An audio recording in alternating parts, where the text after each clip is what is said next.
I'm Kate Jewell, and this newest installment of Comic Smack has been brought to you by the good folks at T-Blocks. T-Blocks, get yourself an awesome comic book themed shirt like the one I'm wearing right now, and while you're at it, get yourself some killer extras like sticker decals and back issues of your favorite comics. In fact, there's more. If you use my promo code right here, right now, today, you'll get yourself a tasty 24% off. Okay? Okay then. Let's get on with the video then, which is... We're taking a closer look at Invincible Iron Man issue number 7. Riri Williams has some tough decisions ahead of her. But what evil forces may be trying to puppeteer her from behind the scenes? Well, let's hop on in together and find out, shall we? So, as the comic opens up, we are essentially shown a day in the life of Ironheart. We see Riri wake up in the morning, complete with silk cap. You know, a lot of people were actually worried that Brian Michael Bendis might forget something like this when creating the character. But worry not, this cultural practice was respected here in this issue. However, these rather mundane super scientist teenager tasks take on a rather sinister double meaning, as the whole entire thing is narrated by someone or some group spying on her. This group turns out to be none other than the agents of S.H.I.E.L.D. working under Undersecretary Sharon Carter, placing this comic after the trial of Maria Hill but before Secret Empire. What's particularly funny about the conversation the agents have about Riri is they're essentially being really meta and voicing a lot of the fan complaints and concerns concerning Riri and her first story arc. My personal favorite has to be the one S.H.I.E.L.D. agent who thinks to himself, oh man, you're telling me that this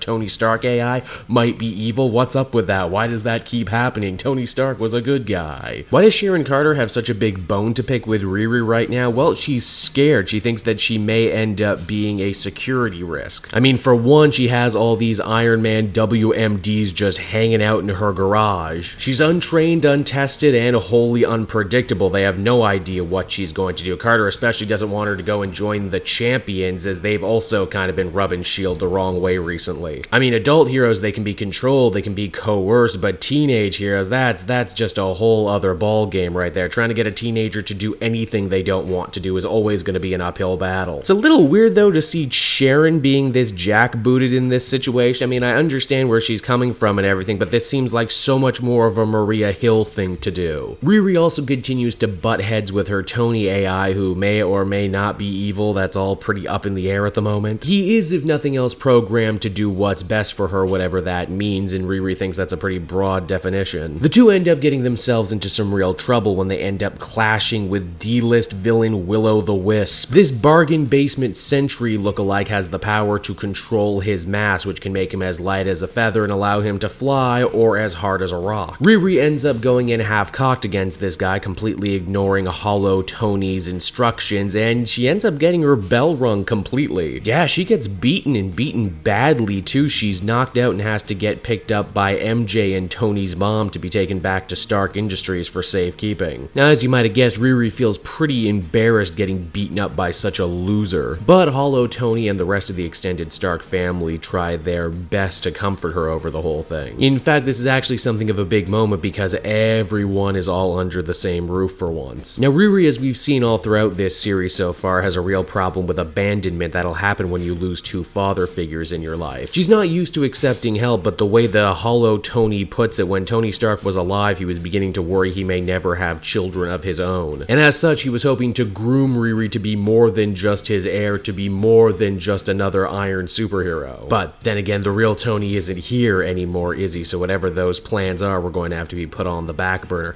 What's for certain, though, is that Riri thinks before she makes any important decisions about her life, what team she's going to join, what school she's going to study at, she knows she's going to have to get back in the saddle and beat Will-o-Wisp. Now, as the comic begins to wind down, we get a little bit more of that Latveria subplot that's been going on. Sharon Carter is approached by a famous arms dealer who is starting to have second thoughts after helping the Baroness move back on into Latveria. He doesn't get to say much, however, because he's already been rigged to be one giant human bomb, taking out Sharon and the rest of her S.H.I.E.L.D. pals as the comic begins to wind down. Invincible Iron Man number 7 was ultimately an enjoyable issue. I dig the theme of learning through failure. It's honestly something Brian Michael Bendis does pretty well in all of his characters he writes, not just the young ones. The whole Latveria takeover side plot is leaving me kinda cold. I know it's really only in here to build up the inevitable showdown between Doctor Doom, the infamous Iron Man, and Riri Williams' Ironheart, but I just wish it could be integrated in the main story a little better. It's been 2 issues and our hero has no actual reason reason to care about what's going on. Overall, though, pretty decent. I would feel comfortable giving this one a 7 out of 10. So there you go, everyone. That's Iron Man for the week. And if you like that video, why not check out some of the others I have available on the channel? Want to stay up to date on the newest videos I got coming out from the channel? Well, there's no better way to do that than to follow me on Twitter at CapeJoel, or check out several of my other social media feeds down in the description of this video you're watching right now. So until next time, everyone, this has been CapeJoel. Thank you so much for watching, and I will see you again in another video. Bye-bye.